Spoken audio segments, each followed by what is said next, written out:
Білесіздер ме? 1707 жылы өмірге Федор Васильев есімді көп балалы әке дүниеге келді. Бұның бірінші әйелі 69 бала туған. Оның ішінде 16 жұбы егіздер, 7-еуі үшем және 4-еуі төртем. Бұдан кейін Федор екінші рет үйленеді.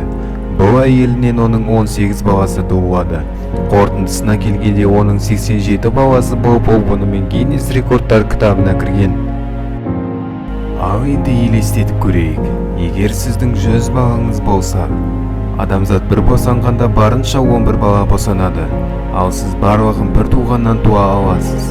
Бұдан сіз әлемге танымал болып, қаржылай жағынан проблемаларды шеше аласыз. Сонымен қатар сізге әр баланы әртүрлі есіммен атау керек болады. Сізге 500 мың есімнің ішіне жақсы есім таңдау керек. Бұдан гөрі сізге балаларыңызды нөмірмен атаған тиімді. Алғашқы бір жылыңызды сізге ұйықтамай өткізуге тура келеді. Себебі балалардың жылағаны тәулігіне 24 сағат естіледі. Ал жаңадан туылған балаларыңызды тамақтандыру үшін сізге 40 литр сүт қажет. Сол себепті сізге 8 сиыр асырау керек болады. Сонымен қатар балалардың жөргегін күніне 4 рет ауыстыру керек. Және сіз балалардың жөргегін тәулігіне 400 рет ауыстырасыз. 4 жасар бала үлкендерге күніне 900 сұрақ қояды. Ал сіз бұларға мәңгілік жауап беретін боласыз. Сізге теледидарды қосудың, қоқыс тастаудың немесе дүкенге барудың керегі болмайды. Бұның бәрін сізге балаларыңыз жасайды.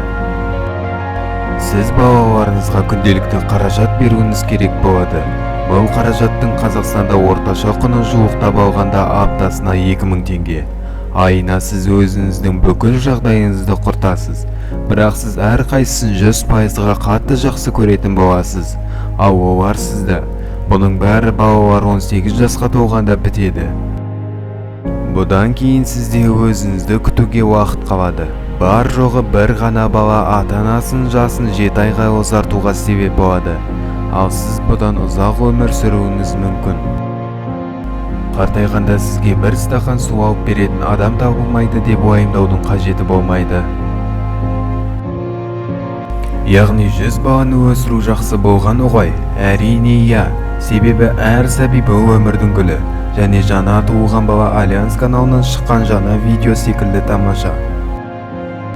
Достар, каналға тіркеліп лүпіл басайық. Ойлау қабілеті жоғарыларға арналған Альянс.